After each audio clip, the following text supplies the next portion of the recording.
Gold trusted gold buyers తాకట్టులో ఉన్న బంగారాన్ని విడిపించి ఈ రోజు ఉన్న మార్కెట్ ధరకే కొనబడును. మరిన్ని వివరాలకు సంప్రదించండి 77107720. ఈ సీజన్లో ఈసారి మొత్తం పంట 78,000 78,000 ఎకరాలలో మనకి ఈ క్రాప్లో నమోదయ్యింది. దాని నుంచి మనకు వచ్చేది 3,53,000 టన్నుల ఎక్స్పెక్టెడ్ ప్రొడ్యూస్ మనకి ఈ రబీ సీజన్లో. సో దాంట్లో మనం చూసుకున్నట్లయితే మోస్ట్లీ 2 వెరైటీస్ PR 126 ఒకటి, MTU 1121, ఈ 2 వెరైటీస్తోనే ఆల్మోస్ట్ 70,000 ఎకరాల వరకు ఇదే ఉంది. ఈ 2 కూడా హై ఈల్డింగ్ వెరైటీస్. ఈసారి మనకి మంచి వాటర్ సప్లై ఉండడం వల్ల అండ్ వెదర్ కండిషన్స్ సరిగ్గా ఉండడం వల్ల చాలా బంపర్ క్రాప్ కూడా రావడం జరిగింది. సో ఈ 3,53,000 మెట్రిక్ టన్నులకు ఏదైతే ఉందో దానికి మనము ప్యాడీ ప్రొక్యూర్మెంట్ సెంటర్స్ని 118 RSKs కింద మనం క్లస్టరింగ్ చేసి 118 RSKs ద్వారా ఈ ప్రొక్యూర్మెంట్ అనేది చేస్తున్నాము. దానికి మనకి ప్యాక్స్ కానివ్వండి, FPOs కానివ్వండి, వీటిని ప్యాడీ సపోర్టింగ్ ఏజెన్సీస్ అంటాము. ఒక 65 paddy supporting agencies, procurement supporting agencies ద్వారా దీన్ని చేస్తున్నాము. ఈ PPCస్లో మనము రకరకాల ఎక్విప్మెంట్ పెడతాము FAQ నార్మ్స్ మెజర్ చేయడానికి. అదే మన మాయిశ్చర్ మీటర్స్ కానివ్వండి, ప్రింటింగ్ స్లిప్స్ కానివ్వండి, వీటన్నిటి కోసం పెడతాము. అదే ఎక్విప్మెంట్ని మనం ఒకటి ఏలూరులో తీసుకున్న ఇనిషియేటివ్ ఏంటంటే మిల్లు దగ్గర ఉండే మాయిశ్చర్ మీటర్ ఏదైతే ఉంటుందో అదే సేమ్ మన ప్రొక్యూర్మెంట్ సెంటర్లో కూడా పెట్టడం జరిగింది. దీనివల్ల తేమ శాతంలో డిఫరెన్స్ ఉండడము, ఇట్లాంటి కంప్లైంట్స్ చాలా వరకు తగ్గడం జరిగింది. నెక్స్ట్ మన గన్నీస్. సో ఇంతవరకు మనకున్న టార్గెట్ ప్రకారం 58 లక్షల గన్నీస్ని ఆల్రెడీ ప్లేస్ చేయడం జరిగింది. వచ్చిన కొత్త టార్గెట్ ప్రకారం కూడా ఎన్ని గన్నీస్ కావాలో అది పెట్టడం జరుగుతుంది. అయితే మన జిల్లాలో మనము ఫాలో అయ్యేది ఏంటంటే ఒక 3 స్టెప్ వెరిఫికేషన్ అనేది ఉంటుంది గన్నీస్కి. ఫస్ట్ మిల్లర్సే వాళ్ళ లెవెల్లో గన్నీస్ వెరిఫై చేసుకొని కుట్టించుకొని రెడీగా పెడతారు. దాని తర్వాత మనం మండల్ లెవెల్లో కస్టోడియన్ ఆఫీసర్స్ అనేది వేసాం VROస్ని. సో వీళ్ళు మిల్ దగ్గరికి వెళ్ళి ఒకసారి వెరిఫై చేస్తారు గన్నీస్. దాని తర్వాత థర్డ్ స్టెప్ వచ్చి RSKలో ఎప్పుడైతే గన్నీ అన్లోడ్ అవుతుందో అప్పుడు కొంతమంది ఊర్లో ఉన్న రైతులను తీసుకొని వచ్చి వాళ్ళ ముందు మనం ఓపెన్ చేసి వాళ్ళ సంతకాలు తీసుకుంటాం.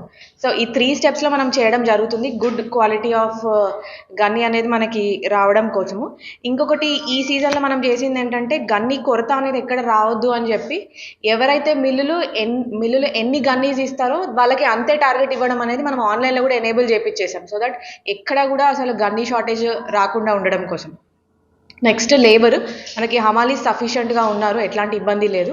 ట్రాన్స్పోర్ట్ వచ్చేసి 1920 వెహికల్స్ మనకి రిజిస్టర్డ్ అయి ఉన్నాయి రబీ సీజన్లో. ఎక్కడైనా ఒకవేళ కొంత తగ్గుతున్నాయి వెహికల్స్, ఇష్యూస్ ఉన్నాయంటే వెంటనే మన DTC గారు కూడా రెస్పాండ్ అవుతున్నారు. వాళ్ళ మొత్తం MVIs మండల్ వైజ్ ఇన్ఛార్జ్ ఇచ్చున్నారు. ఎక్కడైనా మనకు అవసరం ఉంటే immediately they are reaching out. So ఇప్పుడు మన మెయిన్ పాయింట్ టార్గెట్, అసలు ఎంత మనం కొంటున్నామో, ఎంత కొనాల్సి ఉంది అనేది అనుకోదు. సో దీనికోసం లాస్ట్ 10 years డేటా తీపిచ్చాం. 10 years డేటా తీసి మన 28 మండలాలకి యాడ్ చేస్తే ఎంత వస్తుంది అనేది పెట్టాం. రబీ సీజన్లో ఎంత అయింది ప్రొక్యూర్మెంట్ అసలు అని. ఎప్పుడు చూసుకున్నా ఈసారి కంటే తక్కువే ఉంది. ఫర్ ఎగ్జాంపుల్ చూడండి, లాస్ట్ టైం ఇదే రబీ సీజన్లో 2,06,000 కొనడం జరిగింది. ఆ ముందు ఇయర్లో 2,16,000 కొన్నాము. ఆ ముందు 21-22లో 2,64,000 కొన్నాము. సో ఇనీషియలీ మనం సీజన్ స్టార్ట్ చేసినప్పుడు 1.5 lakh టన్స్ మనకు రావడం జరిగింది. దాని తర్వాత వెంటనే ఇదే ఇంక్రీజ్డ్, వెంటనే 2 lakhsకి ఇంక్రీజ్ చేయడం జరిగింది. దాని తర్వాత 2,20,000కి వచ్చింది. ఫైనలీ నిన్న మన సివిల్ సప్లైస్ మినిస్టర్ గారి ఆధ్వర్యంలో భీమవరంలో మీటింగ్ జరిగింది. అక్కడ అందరం కూడా అటెండ్ అయ్యాము. అక్కడ మనకి ఇంకొక 50,000 అడిషనల్ టార్గెట్ అనౌన్స్ చేశారు. So that comes to total of 2,70,000 టన్నులు ఇప్పుడు మన ఏలూరు జిల్లాకి మనకి అలొకేట్ అయిన టార్గెట్. సో దానిలోంచి నిన్నటి వరకు చూసుకున్నట్లయితే ఈ 2,17,000 టన్స్ ఇప్పటికే మన ప్రొక్యూర్మెంట్ అయిపోయింది. దాని మొత్తం విలువ వచ్చి 501 కోటి నిన్నటి వరకు ఆయన ప్రొక్యూర్మెంట్. దానిలోంచి 398 crores పేమెంట్స్ ఆల్రెడీ జరిగిపోయినాయి. సో ఈసారి మీరు చూసుకున్నట్లయితే సేమ్ ఖరీఫ్ సీజన్ లాగానే 48 hoursలో అవుతాయని పెట్టుకున్నారు. కానీ అది ప్రాక్టికల్గా చూసుకుంటే 24 hoursలోనే చాలా వరకు పేమెంట్స్ అయిపోతాయి. కొంతమంది రైతులు అయితే ఫీడ్బ్యాక్ అడిగినప్పుడు 3 hoursలో 5 hoursలో కూడా డబ్బులు పడుతున్నాయని చెప్తున్నారు. వాళ్ళ FTO ఎప్పుడు క్లియర్ అయితే అప్పుడు వచ్చేస్తున్నాయి మోస్ట్ ఆఫ్ ద కేసెస్లో. సో ఈ సీజన్లో మనం ఇంకా ఖరీఫ్ టైంలో ముదినేపల్లి, మండవల్లిలో కొంత ప్యాడీ మిగిలి ఉండే, అది కూడా మనం కొన్నాము. ఆల్మోస్ట్ 700 టన్స్ వరకు ఆ రైతుల దగ్గర కూడా మనం కొన్నాము. ఎందుకంటే వాళ్ళు కుప్పలలో వేసుకొని ఇచ్చేది కొంచెం ఆ హ్యాబిట్ కొంచెం రబీ సీజన్లో ఇచ్చే హ్యాబిట్ ఉంది కాబట్టి అది కూడా మనం కొనడం జరిగింది. రీసెంట్గా మనం అబ్జర్వ్ చేసుకున్నట్లయితే ఈ వెదర్ కొంచెం అన్ప్రెడిక్టబుల్గా ఉంది.